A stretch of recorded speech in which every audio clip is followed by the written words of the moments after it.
Dr. Archbishop James Obunde nigaburia baraikora se county ya Kisii kwenekia oborai obuya oigonigo asaba murembe kwenekia gwachinga kichonsi ase abarai babuligwa kwenekia bunango kora bali emirimo yabo bwikiranu kusaidia maendeleo yote katika klasi. And I know you have a future because when you look at what we have here, ukiangalia hawa ambao wameketi hapa, ukiangalia wale ambao wako nje, ukiangalia msafara ambao tutoka nao katika pale tulilala tukikuja hapa, you know that Kisii is alive and it requires a very focused leadership.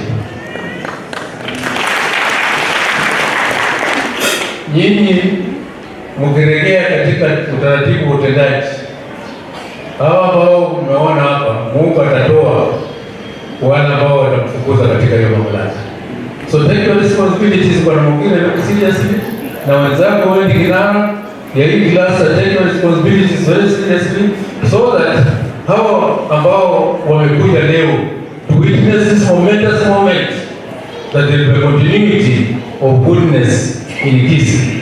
Kutakuwa na mwamko mpya, mwelekeo mpya, changamoto ambazo zitakuja wanaweza kuzitatua kwa sababu they have a new beginning, an impetus